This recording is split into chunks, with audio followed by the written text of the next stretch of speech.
Hey everyone, welcome back to Read Aloud with Miss Brannon. So today we're going to read the next chapter of Matilda that's called The First Miracle. Alright, here we go. Matilda sat down again at her desk. The Trunchbull seated herself behind the teacher's table. It was the first time she had sat down during the lesson. She reached out a hand and took hold of her water jug. Still holding the jug by the handle but not lifting it yet, she said, "I have never been able to understand why small children are so disgusting. They are the bane of my life. They are like insects. They should be got rid of as early as possible. We get rid of flies with fly spray and by hanging up fly paper. I've often thought of inventing a spray for getting rid of small children. How splendid it would be to walk into this classroom with a gigantic spray gun in my hands and start pumping it. Or better still, some huge strips of sticky paper.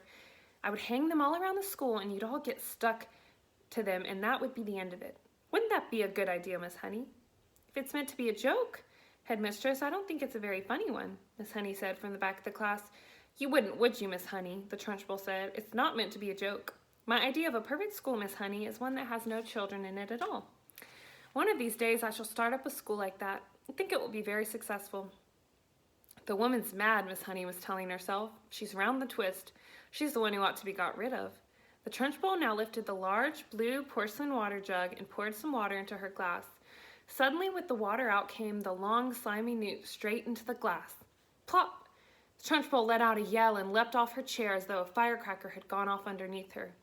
Now the children also saw the long, thin, slimy, yellow-bellied lizard-like creature twisting and turning in the glass. They squirmed and jumped about as well, shouting, "What is it? Oh, it's disgusting! It's a snake! It's a baby crocodile! It's an alligator!" "Look out, Miss Trunchbull," cried Lavender. "I'll bet it bites." The Trunchbull, this mighty female giant, stood there in her green breeches, quivering like a blank mage.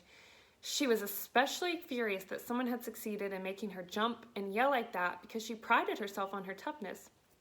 She stared at the creature, twisting and wriggling in the glass. Curiously enough, she had never seen a newt before. Natural history was not her strong point. She hadn't the faintest idea what this thing was. Certainly looked extremely unpleasant. Slowly she sat down again in her chair. She looked at this moment more terrifying than ever before. The fires of fury and hatred were smoldering in her small black eyes. "Matilda," she barked, "stand up." "Who, me?" Matilda said. "What have I done?" "Stand up, you disgusting little cockroach." "I haven't done anything, Miss Trunchbull. Honestly, I haven't. Never seen that slimy thing before." "Stand up at once, you filthy little maggot." Reluctantly, Matilda got to her feet. She was in the second row. Lavender was in the row behind her, feeling a bit guilty. She hadn't intended to get her friend in trouble. On the other hand, she was certainly not about to own up. "You are a vile, repulsive, repellent, malicious little brute," the Trunchbull was shouting. "You are not fit to be in this school. You ought to be behind bars. That's where you ought to be. I shall have you drummed out of this establishment in utter disgrace. I shall have the prefects chase you down the corridor and out the front door with hockey sticks. I shall have the staff escort you home under armed guard, and then I shall make absolutely sure you are sent to a reformatory for delinquent girls for the minimum of 40 years. The Trunchbull was in such a rage that her face had taken on a boiled color, and little flecks of froth were gathering at the corners of her mouth. But she was not the only one who was losing her cool. Matilda was also beginning to see red. She didn't in the least mind being accused of having done something she had actually done. She could see the justice of that. It was, however, a totally new experience for her to be accused of a crime that she definitely had not committed. She had absolutely nothing to do with that beastly creature in the glass. By golly, she thought, that rotten Trunchbull isn't going to pin this one on me. "I did not do it," she screamed. "Oh, yes, you did," the Trunchbull roared back. "Nobody else could have thought up a trick like that. Your father was right to warn me about you." The woman seemed to have lost control of herself completely. She was ranting like a maniac. "You are finished in this school, young lady," she shouted. "You are finished everywhere. I shall personally see to it that you are put away in a place not even the crows can land their droppings on you. You will probably never see the light of day again." "I'm telling you I did not do it," Matilda screamed. "I've never even seen a creature like that in my life."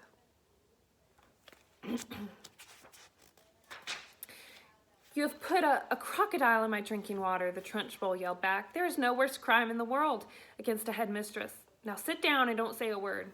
Go on, sit down at once." "But I'm telling you," Matilda shouted, refusing to sit down. "I'm telling you to shut up," the Trunchbull roared. "If you don't be quiet at once and sit down, I shall remove my belt and let you have it with the end that has the buckle." Slowly, Matilda sat down. Oh, the rottenness of it all. The unfairness.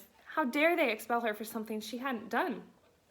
Matilda felt herself getting angrier and angrier and angrier, so unbearably angry that something was bound to explode inside her very soon. The newt was still squirming in the tall glass of water. It looked horribly uncomfortable. The glass was not big enough for it. Matilda glared at the Trunch bowl.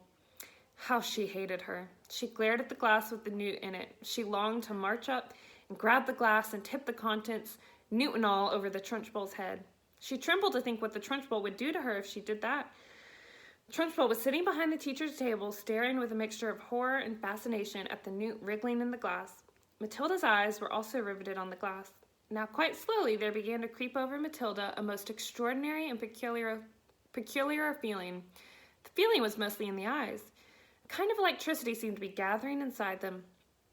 A sense of power brewing in those eyes of hers. A feeling of great strength was settling itself deep inside her eyes.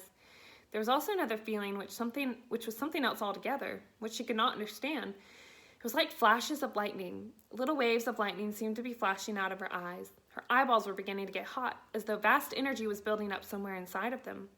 It was an amazing sensation. She kept her eyes steadily on the glass, and now the power was concentrating itself in one small part of each eye and growing stronger and stronger, and it felt as though millions of tiny little invisible arms with hands on them were shooting out of her eyes toward the glass she was staring at. "Tip it," Matilda whispered. "Tip it over." She saw the glass wobble. It actually tilted backwards a fraction of an inch, then righted itself again. She kept pushing it with all those millions of invisible little arms and hands that were reaching out from her eyes. Feeling the power that was flashing straight from the two little black dots in the very centers of her eyeballs. "Tip it," she whispered again. "Tip it over." Once more the glass wobbled. She pushed harder still, willing her eyes to shoot out more power. Then very slowly, so slowly she could hardly see it happening, the glass began to lean backwards, further and further back, until it was balancing on just one edge of its base. And there it teetered for a few seconds before finally toppling over and falling with a sharp twinkle onto the desktop. The water in it and the squirming newt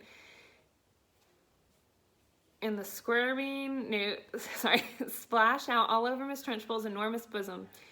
The headmistress let out a yell that must have rattled every window pane in the building, and for the second time in the last 5 minutes, she shot out of her chair like a rocket. The newt clutched desperately at the cotton smock where it covered the great chest. There it clung with its little claw-like feet. The Trunchbull looked down and saw it, and she bellowed even louder, and with a swipe of her hand, she sent the creature flying across the classroom. It landed on the floor beside Lavender's desk, and very quickly she ducked down and picked it up, put it in her pencil box for another time. The newt, she decided, was a useful thing to have around. Trunchbull, her face more like a boiled ham than ever, was standing before the class, quivering with fury. The splash of water in the front of it made a dark, wet patch that had probably soaked right through to her skin. "Who did this?" she roared. "Come on, own up. Step forward. You won't escape this time. Who is responsible for this dirty job? Who pushed over this glass?" Nobody answered. The whole room remained silent as a tomb. "Matilda," she roared, "it was you. I know it was you." Matilda in the second row sat very still and said nothing. A strange feeling of serenity and confidence was sweeping over her, and all of a sudden she found she was frightened by nobody in the world. With the power of her eyes alone, she had compelled a glass of water to tip and spill its contents over the horrible headmistress. Anybody who could do that could do anything. "Speak up, you clotted carbuncle," roared the Trunchbull. "Admit that you did it." Matilda looked right back in the flashing eyes of this infuriated female giant and said with total calmness, "I have not moved away from my desk, Miss Trunchbull, since the lesson began. I can say no more." Suddenly the entire class seemed to rise up against the headmistress. "She didn't move," they cried out. "Matilda didn't move. Nobody moved." "You must have knocked it over yourself." "I most certainly did not knock it over myself," roared the Trunchbull. "How dare you suggest a thing like that? Speak up, Miss Honey. You must have seen everything. Who knocked over my glass?" "None of the children did, Miss Trunchbull," Miss Honey answered. "I can vouch for it. Nobody has moved from his or her desk all the time you've been here, except for Nigel, and he has not moved from his corner." Miss Trunchbull glared at Miss Honey. Miss Honey met her gaze without flinching. "I'm telling you the truth, the headmistress," she said. "You must have knocked it over without knowing it. That sort of thing is easy to do." "Fed up with you useless bunch of midgets," roared the Trunchbull. "I refuse to waste any more of my precious time in here." With that, she marched out of the classroom, slamming the door behind her. In the stunned silence that followed, Miss Honey walked up to the front of the class, stood beside her table. "Phew," she said, "I think we've had enough school for one day, don't you?